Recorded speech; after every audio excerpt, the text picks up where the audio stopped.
Anak-anak, marilah kita lanjut. Tadi kita sudah membahas tentang kedaulatan rakyat atau demokrasi langsung yang pernah dilaksanakan di dunia. Hanya ada satu, yaitu di Yunani kuno. Berikutnya sekarang kita bahas tentang pengertian kedaulatan rakyat. Kedaulatan rakyat ini, kedaulatan tadi sudah kita bahas, artinya adalah kekuasaan yang tertinggi. Rakyat ya rakyat, kumpulan orang yang terikat dalam suatu hukum, yang berada di dalam suatu negara, itu namanya rakyat. Kedaulatan rakyat artinya yaitu kekuasaan tertinggi dalam suatu negara dipegang oleh rakyat. Tahu maksudnya ya? Di rakyat sebagai pemegang kekuasaan tertinggi dalam kehidupan bermasyarakat dan bernegara. Kedaulatan rakyat ini berarti pemerintah, siapapun yang menduduki jabatan di dalam suatu pemerintahan, mendapatkan mandatnya dari rakyat, oleh rakyat, untuk rakyat. Negara yang melaksanakan kedaulatan rakyat ini berarti menggunakan gaya pemerintahannya dinamakan demokrasi. Sudah paham? Di kedaulatan rakyat artinya kekuasaan tertinggi berada di tangan rakyat. Pemerintah melaksanakan tugasnya karena ditunjuk oleh rakyat. Gaya pemerintahannya namanya demokrasi. Nah, sekarang kita ke demokrasi. Demokrasi itu berasal dari bahasa Yunani.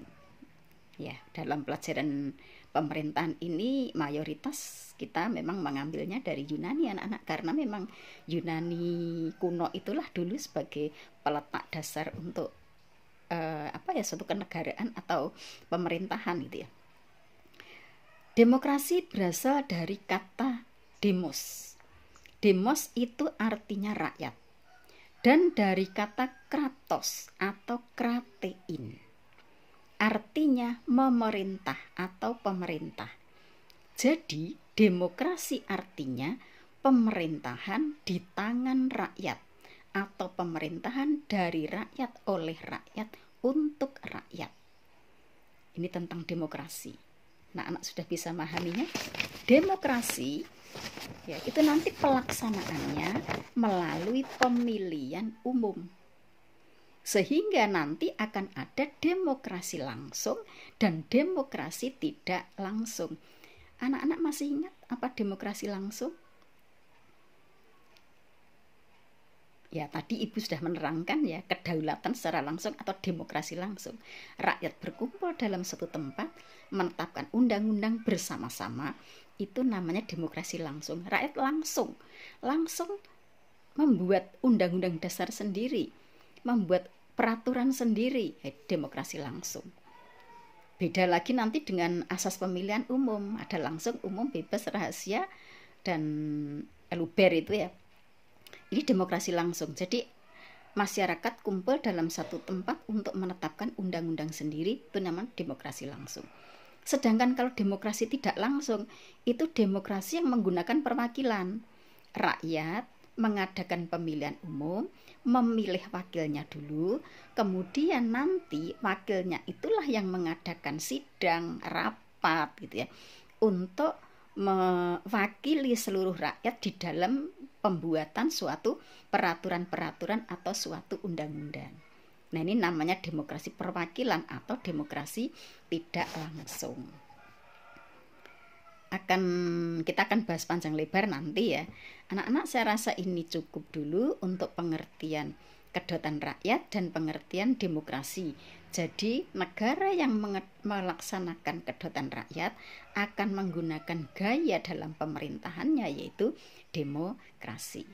Berikutnya sekarang kita pelajari tentang sifat kedaulatan. Masih ada di halaman 55.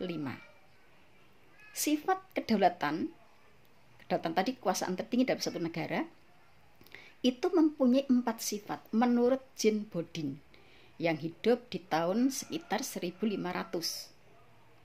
Ya. Kedaulatan adalah kekuasaan tertinggi untuk menentukan hukum dalam suatu negara. Menurut Jean Bodin pengertian seperti itu.